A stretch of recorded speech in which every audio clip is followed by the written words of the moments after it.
Hello. So I missed a video yesterday, and I know I'm getting behind on videos, but I'm gonna do a video right now, maybe two. Let's find out how it goes out. But okay, so in this video, I'm going to start the process of talking about a place called RPM Living, which stands for Roscoe Property Management. The company is based out of the Northeast, from what I understand. A person in New Jersey, I believe, owns Roscoe Properties. And they are, they have properties in Texas, and I think in the South, and then in the Southeast. And so we've had some challenges here with Camden, but some of it is out of Camden's control. It's because of the city, what's happened to the city of Austin. And then there's some things that are in their control, which is they could, petition to build a fence at this back area over here. I'm in the front. The front's actually behind me here, but at this back area over here, because they only have, let's just say, 3 sides of fencing. The third one is actually a little wooded area, and there's a gate for a park that is unlocked, that doesn't have any, access requirements. You can just open the gate and walk through it, or something to that effect. I know it's not gated, where there's no, you don't have to be a resident of this property to come through that gate. And that's what resulted in a number of things where homeless people have started bathing in the pools. It's a method for people to come into the community and steal things from people's cars and disappear back in those woods. A lot of homeless people live in the park area. So there's really, I think I said, they bathed in the pools, bathed in the hot tub. So there's really a lot of problems with that. So that's the thing that Camden could control if they would build a gate or put in cameras to try and prevent the crime. Some of it they don't have control over with Spectrum, except they could cancel their contract with them, but I'm sure they're getting a kickback for it. They're doing valet trash requirements, which that's just a racket, by the way. That's a total racket, and all complexes do it. Communities that seem like do it, at least in Austin, I can tell you they do it. It's a racket because they're paying, they make you pay a certain fee for these people to come pick up your garbage, and they can cancel it. They have a very wide spectrum for when they can cancel service. They could say it's too cold outside, it's too rainy, it's too hot outside. They use holidays, every holiday, even holidays that are not national holidays, like Halloween, not to come pick up garbage. And then you're still paying the fee, a monthly fee, with no repercussions to stop it or say, look, I'm not going to pay for these people to come 3 days a week and pay you $40 a month for them to take my garbage out, when I could just take my own garbage out and not have it sitting up in my apartment. So there are things that Camden is doing wrong, at least at the location I'm at, Camden, Shadowbrook. But we're getting ready to move to this other location. And when we first went to them, they said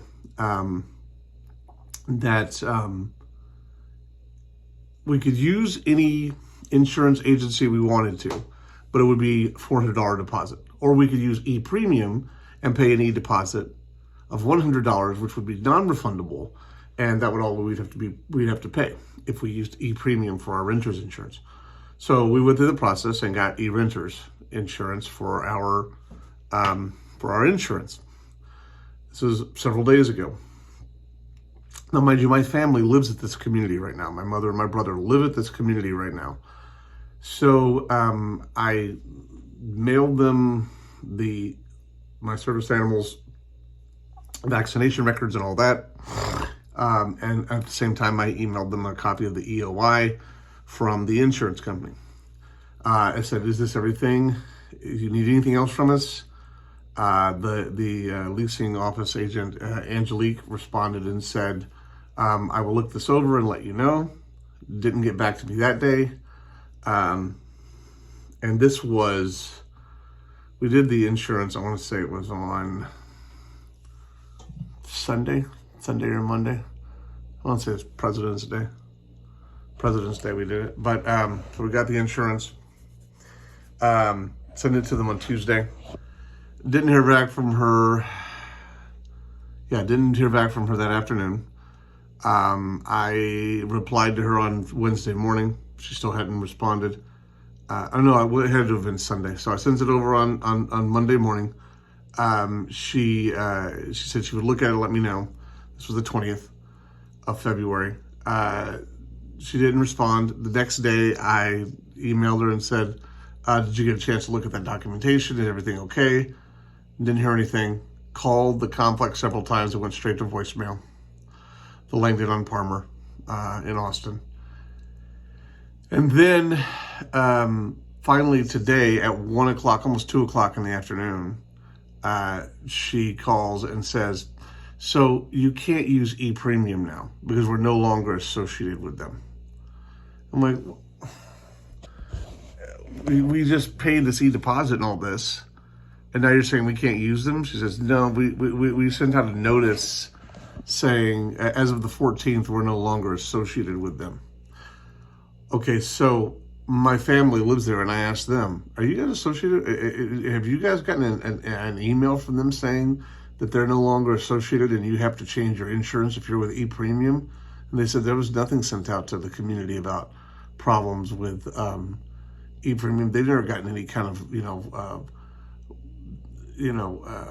communication about people needing to change over if they're with e-premium at all. So it's very frustrating because now it sounds like she's lying to me, or she's been told a lie and she's spreading a lie, things that aren't true, which means how can you trust anything they say if they're going to do that? We had to go find another insurance. We found another insurance, but in the process of it, we were like, well, maybe we shouldn't even move into this community, because last year we had a problem with this same community where we, a little over a year ago, we applied for an apartment, and the apartment said it had certain renovations done to it. Well, then they came back and said, oh, well, just so you know, there won't be any renovations done to this apartment because the price that was online was the price for it without renovations.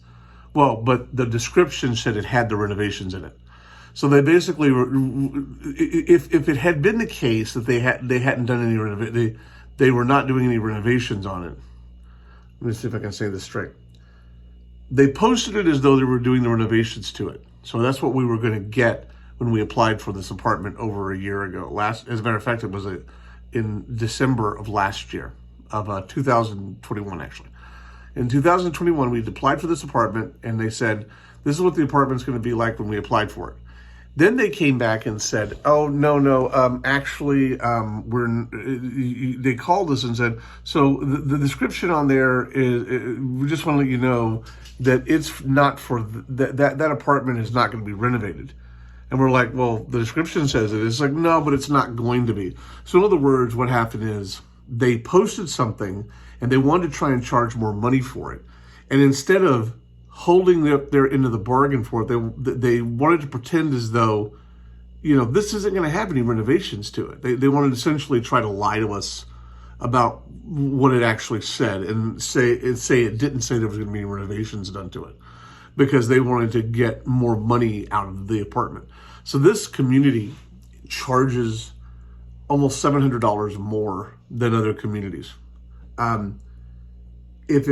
For what we're getting, which is like we're getting a garage and a little mini yard and all this stuff. If it were not for the fact that I want to be close to my family, if it were not for the fact that we're going to have the yard, which is going to be good for the pups in their geriatric years, their older years, if it wasn't for the fact that there was a garage, that means we have like a storage, this place wouldn't be worth it, and it's really not worth it now. But we're 7 days from moving. They did say we could cancel, and we'd lose the deposit and the application fees and the admin fees for the application, but we could walk away. But we would have 7 days then to find a new place to go because we're leaving this apartment no matter what, because we want to get out of this community. The fact that they spring that on you, and then you know that there actually was no email sent out to the community residents who already are living there, it's like, how much can you trust that what they say is actually accurate? How much can you trust them to be honest with you if they're not even being honest with their own residents, if they're not answering their phone, if they won't get back to in communications with you within a couple of days, and you're paying them what we're paying, just $2,400 a month, plus a valet fee we have to pay, plus an amenities fee we have to pay every month. It's ridiculous. The city of Austin has become one of the most overpriced and pretentious and woke cities in this country. And it thinks it's more important than it really is. The incompetence of the people who run this city is truly shocking. And I saw it back in 2009, 2010, when I ended up moving to Houston.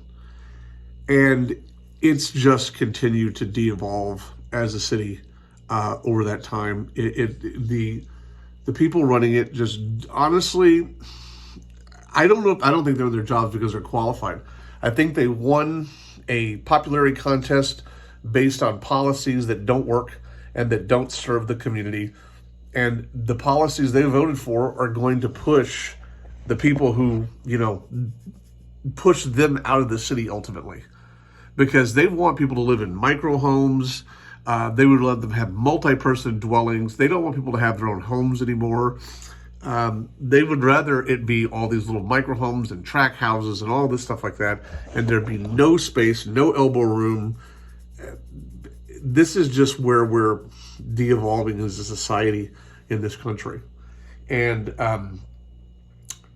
it's disappointing that for a company that charges so much, that especially in this case, charging so much. We have 1198 square feet here, and we pay 1981, 3-bedroom. It's 1176 over there, and we're paying 2,400. So just be very careful with a place like RPM. Now, there's 2 RPMs in the Austin area. There's Reliable Property Management, which apparently does condos.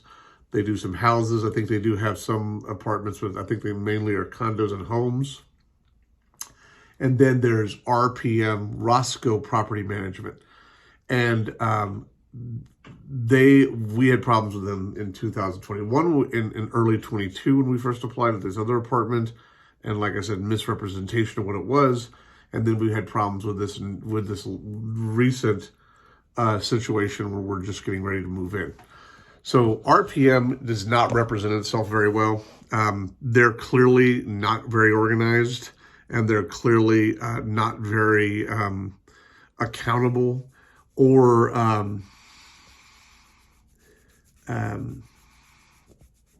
responsible when it comes to how they handle their business with their consumers.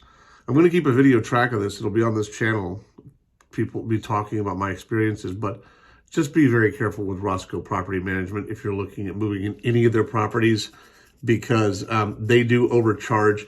So I'll give you an example. There's a community right next door to Roscoe Property Management, okay? And it is called the Renaissance. Now, if it was just me, the Renaissance would be perfect, because I do have a little bit of sight. I can navigate around it well. And for a 1,300 square foot apartment, it was like, I want to say it was like $1,900 over there for 1,300 square feet. Okay, a little over 1,300 square feet. For my roommate, it would not be good, because there's glass mirrored doors in the bedrooms, and if she gets disoriented and runs into one of them, she could break, she could get cut. I don't want that to happen. There's long sidewalks to the different buildings. She can just get disoriented. She doesn't have great orientation because she has a hearing challenge, so that wouldn't be ideal for her. If we could, we could get a detached garage over there, but it wouldn't necessarily be right next to the apartment, which even though if it was by myself, I might be able to handle it, but it would not be good with my roommate. And these are things that I have to consider and want to consider because I want to make sure she's safe and I want to make sure she's happy. I don't want to make her feel like she's a prisoner in her own home. I want her to have independence and freedom because nobody should be losing their independence because of a sight challenge. That's part of the problem with the world is that independence is not more encouraged and companies don't do their very best as they could. As much as they talk a good game of, we want to be accessible, we want to be accessible, we want to be accessible, we want to be accessible, they don't do as good of a job as they do the bare minimum. It's not they don't do it because they want to, they do it because there's regulation. And that's the bigger challenge. But it was $1,900 there. And this one just happens to be, it's at the front of the community. It's right by the gate. She uses paratransit, so it'll be easier for them to find her. In concept, it should be easier for them to find her. The apartments, the walkway comes straight out and straight down to a path where the car might be. She could use the garage entrance if she really needed to. I mean, there's things that are more accessible about the apartment just because of where it's at in the community versus in this other place. It was close to the front, but it was on sidewalks and it might not be as easy for paratransit to find her, and being able to, stay on track with the sidewalk and pass certain sidewalks and get to the right turn to go into the apartment might be difficult for her. And I don't want that to happen. It could be difficult for me too if it's late at night. I mean, there's no lying. I'm not trying to say that I couldn't have any difficulties as well, because I'm sure I could. But I would be less likely to have those challenges than she would. But it's just the $1,900 there. There was another community that's called on the Green, where a couple of people that we know who happen to be sight impaired and blind, they live. They lost electricity for 4 days, but they lost electricity for 2 days over here at Langdon on Parmer, where we're moving. But they have a 1,082 square foot apartment, so about 100 square feet less. But it has 2 patios in the apartment. The apartment layout's pretty good. But the 2 things we don't care for is, number 1, the apartment's in the very back. It's $1,695 for 15 months. So almost $700 less per month. You could get a garage, but it's in the back. And for some reason, they require you to have animals on a leash when they're on the patios. They cannot be independent on the patios. They have to have a leash on them. And that doesn't make any sense why in your own property, in your own space, you would have to have a dog on a leash. That's a little weird. So I don't know what their policy is, why their policies are that way. I don't know. But it's a nice looking apartment. I like the manager over there. She's very nice. Her name is Ellen. She's a very nice, it's called On the Green. It's on Lamar in Austin. They have a park and they have a dog park. It's just because there's like Y sidewalks. So what I mean by that is there's a couple of different buildings, right? And as you're if they let my roommate Murray off at a sidewalk that would lead to her door, she could walk up that sidewalk, but at some point there might be a fork, one that goes to the left and one that goes to the right. And it might not be a wide Y, it might be a narrow Y. So if you're not thinking about it, you accidentally walk to the left instead of walking to the right. And then off on that right Y, side of the Y, there might be another split where another sidewalk goes off to the left, the other one goes forward, and it could be easy to get disoriented. So that's where the concern comes for that apartment. And it's further in the back, and there's no sidewalks around the community, so you can't walk anywhere. So that's one of the other little challenges. But financially speaking, feasibly speaking, it's a better price. It's definitely a better price. So I have a feeling we'll be moving in 14 months when our lease is up again. I probably will. I don't know. I'm not determined to stay in Austin at this point. Austin is just not the same city anymore. It's not the same kind of keep it weird and free and accessible city it once was. It just simply isn't. They've eliminated a lot of the bus routes, so it's not pedestrian friendly anymore. Where you could, like in New York, you have the trains, you have the subways, you have the bus line, you have these different public transportation methods for getting in and around all of the boroughs and within the city, but it just doesn't have that. Austin does not have that anymore. They've eliminated a lot of bus routes, so it makes it very hard to get to places without using things like Uber or Lyft, or I don't think there's any other ride services around here, but it's lost something about what made it good before. And then this management company is just another nail in the coffin for Austin, as far as I'm concerned. I don't know where I'm going to go. Tennessee, Arkansas, Idaho, I don't know. But I think Texas is, I think it's time to leave Texas at some point here in the not so distant future and make my way somewhere else. And hopefully my family will be open to doing that. It's just a really challenging time. I want to be close to my family. I want to find more time with my dogs because of their age. It's a very challenging thing. But places like this company just infuriate me, and the customer service and customer care touch that used to exist in businesses simply doesn't exist anymore. And we're fading as a society in that way. And that's disappointing. It's not as much community anymore as much as it is about the business part of it. And when you stop remembering, when you choose to neglect that people are at the core of your business and the success of your business, when you neglect that, then your service becomes inferior, your passion becomes inferior, and you're just going through the motions. And it shows, and it feels insincere, and it feels uncaring, and it feels like you are not valued for the money you put into the community for them to provide you a service. So rpmliving.com, that's their website, and they're not impressive. I'll continue to make vlogs about this, and but it's disappointing because we're 7 days away from this, and we should not be dealing with this 7 days away from a move-in. Actually, we're less than that because we have 24th, 25th, 26th, 27th, 5 days, and on the 1st is when we get the keys. But the actual move-in day is on the 3rd that we're going to move in with the